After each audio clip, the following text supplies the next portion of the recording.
personal story of mine that illustrates the value of high integrity data when making decisions. A few years ago, I was on a ski trip with some friends. While I was enjoying myself, wanted to make sure that I made it to the bus stop on time so that I wasn't left behind. Wasn't 100% sure on what the time and place it was that I needed to be, so I asked someone, right? And they told me, I thanked them, and then I just went on my way, didn't even think about it. That being said, I still wanted to make sure I got to that stop a little bit early because it's a long way from home. Well, I got there, and I ran into a little bit of a problem. While I had the location correct, I was not told the correct time, so the bus was long gone by the time that I got there. I tell this story because it's a situation in which I had some of the information correct, but not all of it. Things might have been different if I had a technology that would validate all of the information provided to me before I received it. When you think about enterprise applications, this would be very valuable, and you might run into larger problems than an upset girlfriend were they to occur to you. So why is Deloitte looking into this? Well, Deloitte has over 800 blockchain practitioners that have skills ranging from the design, the development, and even the execution of some of these projects. We have thought leaders in the area like Eric Piscini and Wendy Henry, and we've deployed more than 35 prototypes to date. Deloitte doesn't just do blockchain, however. We actually have many different presentations on tomorrow and Thursday, so I would encourage you to attend some of those as well if you like what you see here. I apologize if I'm going over some very basic stuff here, especially because it was so well covered in the blockchain presentation earlier today. But I wanted to cover a question I get a lot, which is, what is blockchain? Well, a few years ago, some cryptographers were thinking through a way that we could exchange goods and services between one another without the need of middlemen like governments or even financial institutions. What they found was that they could develop some technology that would enable a distributed system to be able to validate all of the pieces of data that were coming together in order to have that transaction processed, which would have been useful for me back at that ski lodge misadventure. In the way that it's able to protect everyone's data, because it's on so many different places, is through hashing.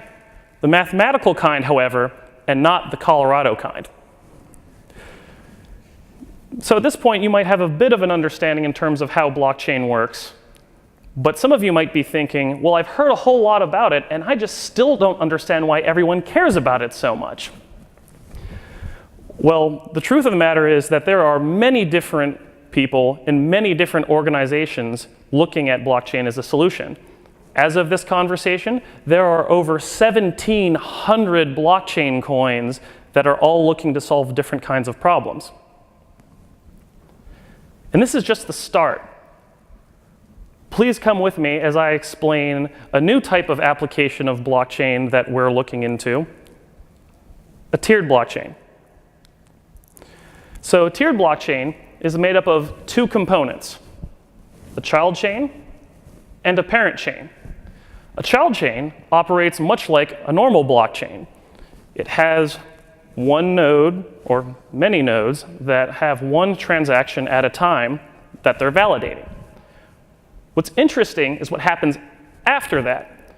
Once a consensus is achieved, that child chain then passes up its information to a parent blockchain. That parent blockchain then executes a smart contract or an automated script based off of what has been programmed into that blockchain. By requiring every piece of data that touches the parent blockchain to have gone through a consensus process on the child chain, what you have is a system that automates the data validation process.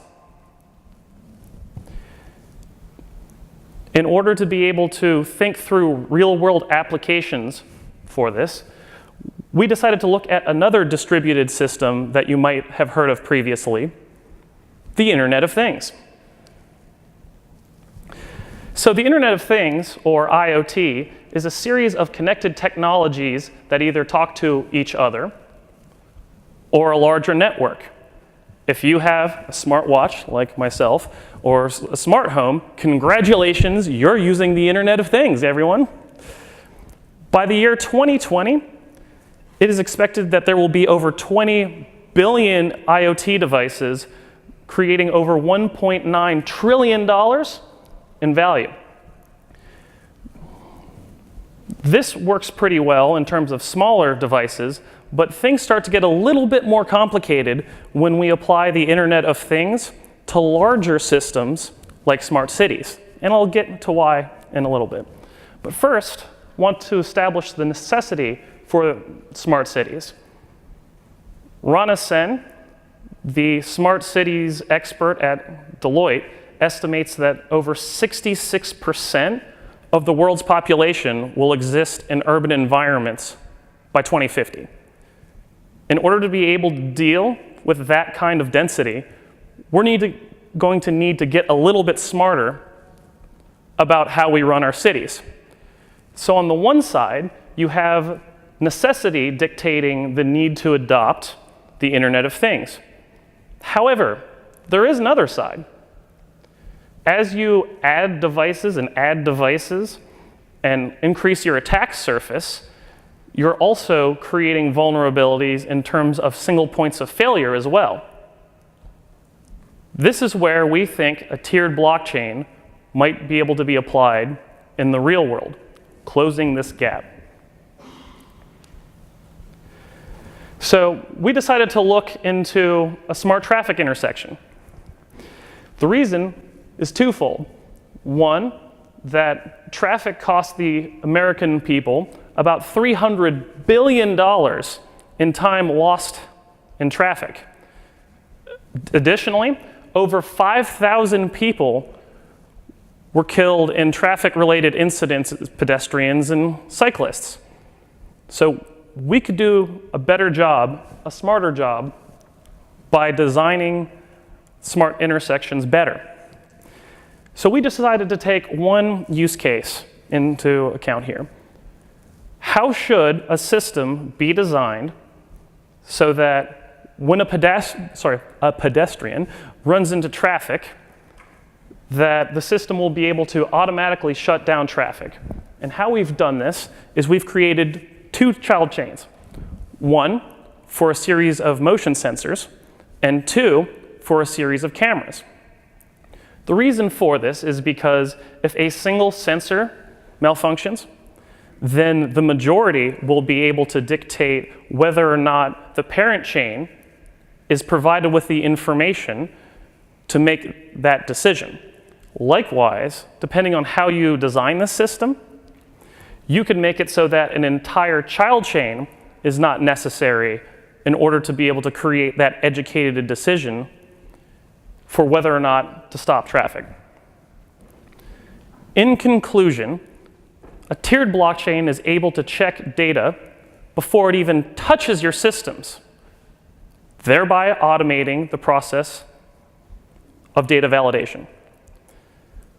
And so while this might have saved me from an awkward conversation from that long car ride home, designed correctly, it just might save lives. Any questions? So does the tiered blockchain approach do anything to reduce the amount of computation you might need compared to what we might see in like cryptocurrency? Yes, significantly, because cryptocurrency utilizes some pretty significant proof of work concept. In order to be able to get the speed that we would be looking for, we would be looking for something that would be not representative of a deflationary style cryptocurrency, but it would probably be something that would look a lot more similar to like a Litecoin infrastructure, where fast processing times, potentially even faster, since we would probably need to be building this as its own type of blockchain. But yes, we would not need the 3 days to make a thing. You know, that pedestrian might be in some real trouble if that were to be the case. In terms of processing speed, you actually bring up a good point. We put some thought into this, and one of the things that we're excited about this application is the idea that we can even go faster than a traditional blockchain because of, you know, an easy question. Is it easier to get 1 million people to agree on something or 10? So the idea is if you can break up all of those segments that would make up a blockchain into smaller pieces, you will actually get faster transaction time.